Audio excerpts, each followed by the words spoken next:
Fast forward to America, colonial taverns and inns sold food, but they were not generally known for their cuisine of sorts. They were not known for quality food. They were just kind of known for sloppy, heavy, homey meals, right? Maybe something like what a lot of people perceive the Midwest to be, right? Steak and potatoes kind of fare.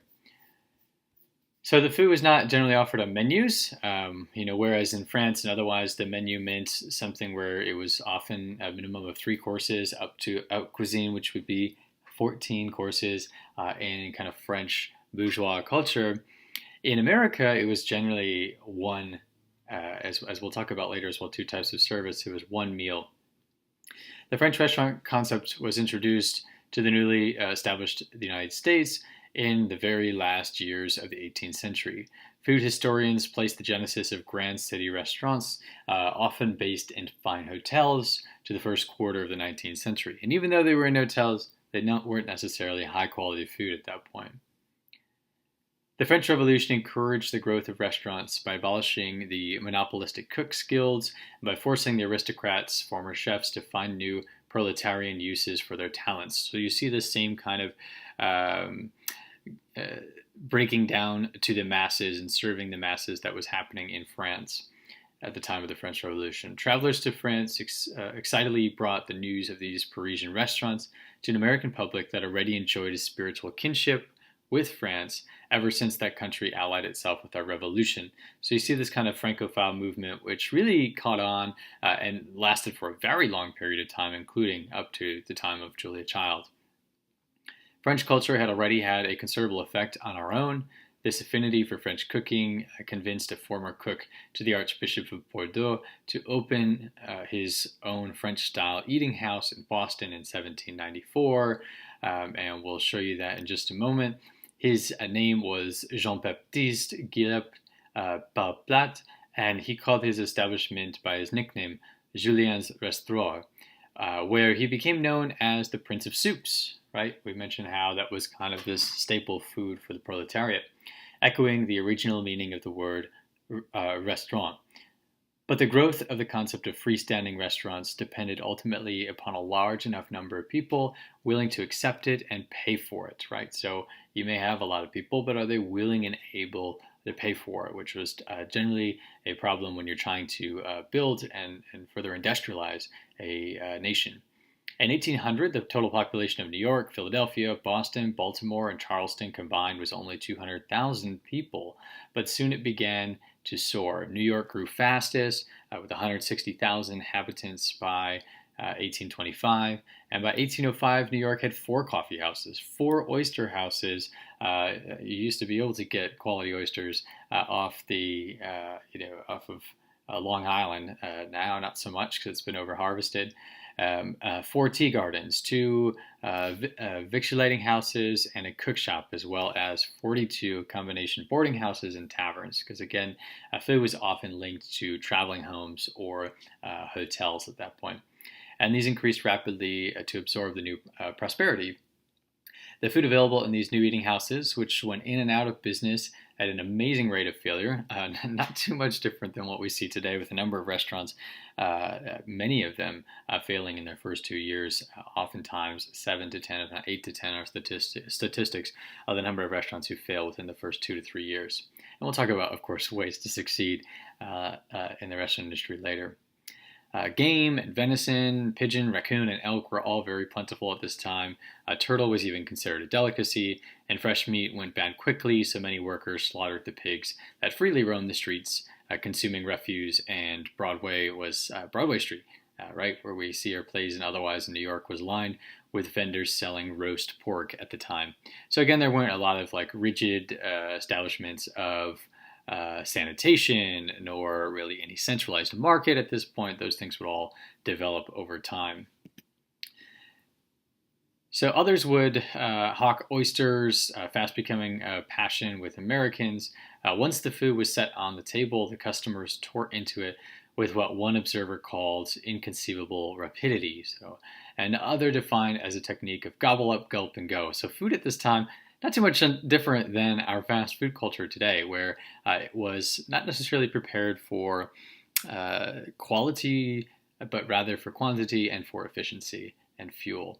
Even in the grand new modern hotels like New York City's hotel, a service philosophy of come and get it was accepted as normal, and communal dining rooms serving up fixed meals at set hours were still the rule, although the splendiferous Tremont House in Boston, as pictured here, which opened in 1828, inaugurated, quote, French service, right? So they're taking this bourgeois culture of France during about the time of the French Revolution or just before that, and in its 200-seat dining room, as you see here, where guests might dine at individual tables and use the new four-tined fork. So here we're establishing the fork instead of using hats or otherwise, right? So it took to the 1800s for this to happen. And if you're interested in kind of how our utensils were created, chopsticks, forks, those things of that nature over time, you can read a book called Consider the Fork. It's available at our university library and otherwise. By the 1830s, the, quote, American plan, by which travelers were forced to pay for room and board, whether they ate a meal or not, was becoming standard in the hotel industry. And in lesser hotels and taverns, it was not so much a question of come and get it as it was try to eat it.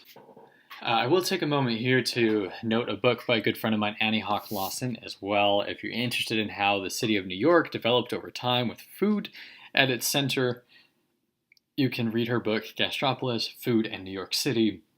I highly recommend it, and it comes together to look at over historical times and how the market kind of played a big difference, as well as street hawkers and otherwise, and how it's created both historical and modern culture in New York. Now we're going to take a look at the development of food service in America. One of the very important things for the food world, the food service world, was the impact of rail travel for two reasons, really. First of all, for food distribution, which really kind of came later when we look at the Back of the R's neighborhood in Chicago that played a very important part in us being able to break down our meat in a centralized facility.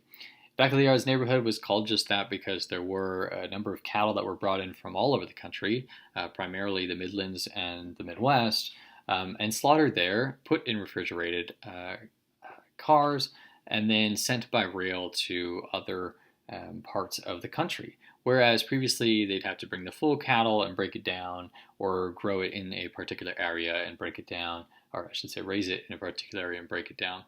The other major impact that rail had on the food service industry is the Pullman car. As kind of pictured in the background here, the Pullman car was generally something for long-term travel or for leisure travel, and it was first and foremost a restaurant on wheels, but then secondly, it was also important in creating and establishing a number of the restaurants along the routes of rail travel. And for that, I would recommend a book. Oh, and I should mention as well, my apologies, that the Pullman car story includes the starting of the first African American labor union. And so if you take a labor relations class with me at some point down the road, you'll get to hear a little bit more about how that labor impacted the food service industry and otherwise. And there's a lot of history in Chicago when it comes to labor unions, and especially this here, the Pullman Porter Labor Union, and also others in the food service industry. But if you wanted more about how rail created restaurants throughout America, and as we are kind of industrializing and pushing more westward with our rail system, I recommend a book called Appetite for America. And this travels the story of Fred Harvey, who created a number of restaurants throughout America. He's a European man who kind of colonialized the food system and created a lot of, with his very highly entrepreneurial spirit, continued to create a bunch of these restaurants throughout the rail lines going east to west throughout America. And what he was known for was not necessarily quality, but quantity, because a lot of these people would be stopping over in destinations only for a short period. And so he thought to monetize on it, he would not need to have the highest quality food, but rather to have something which would satiate the appetite and get them back on the train and moving forward. At the time, of course, you can imagine there wasn't any Yelp, so there wasn't anyone to complain about the food, nor really was there any competition. So I think this book points him to be, yes, a very entrepreneurially minded person, as any industrialized American would be. But I also think that in the background of that, we need to take in consideration the lack of competition at the time, and also the fact that it wasn't necessarily quality food. So he opens some of the first restaurants in Atchison, Topeka, Santa Fe, and then works along the rail line there. Therein, automats appear in 1902, and hamburger at this time is more or less first created. Hamburg, of course, as pictured there on the right side, Hamburg is a city in Germany. And so, of course, it comes through the German heritage and otherwise to America that we then create the hamburger. And then putting a slice of cheese on it, apparently, it was something that became known in America in Milwaukee. Just some fun history there.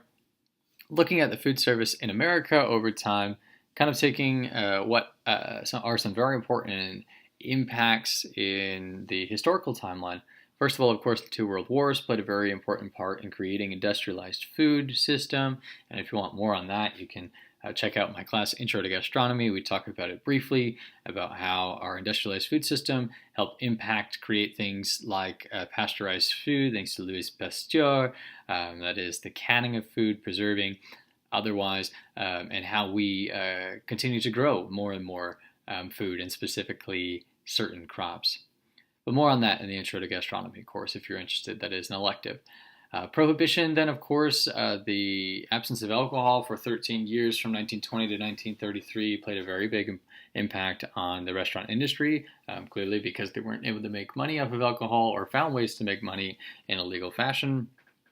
For some interesting stories on that, you can look at a book called The Brewer's Tale if you want to get the beer perspective, which travels a lot of the history throughout our country, starting with breweries in New York and then also very heavily in the Milwaukee and St. Louis areas throughout history. I highly recommend that. There's some very interesting entrepreneurial stories and otherwise about the kind of barons of beer. I think is another book which more looks at the entrepreneurial end of the brewing industry throughout that time of Prohibition and otherwise. And then also Last Call, which is a book by Daniel Okrent. He talks about the rise and fall of Prohibition. Would also recommend that one if you're interested in more reading on the Prohibition. Of course, the impact of the automobile in the 40s, 50s, and so on. We have our Ford Model T that comes out between the 20s and 30s, and then we continue to be able to travel more in more modern history. Of course, this creates the drive-up restaurants like the McDonald's brothers out of California, which would later become McDonald's all throughout America and housed now in Chicago. Soda fountains and coffee shops, of course, kind of the drive-up elements as well too. You can also think about some of those old A&W root beer stands, which would qualify as these kind of modern soda fountain shops as well. The Marriott Corporation begins. There's a repeal of Prohibition in 1933. We mentioned that from 1920 to 1933. And then the more modern take on fast food with drive-thrus rather than drive-ups begins shortly after 1940 as well. There again, we talked about the McDonald's brothers. Then they become McDonald's, and a great film, The Founder, which just came out a couple short years ago as well. I would recommend if you want to kind of understand the entrepreneurial spirit behind the man who would take over McDonald's, who is Ray Kroc. 1950s brings coffee shops, more modern coffee shops, the innovative marketing in the 60s and 70s to television advertisements and otherwise radio advertisements that are pushing food and advertising restaurants and brands for the first time in food. Previous to that, of course, food was primarily about where you are in locality and finding a local restaurant, and then it became developing that brand like we see at McDonald's.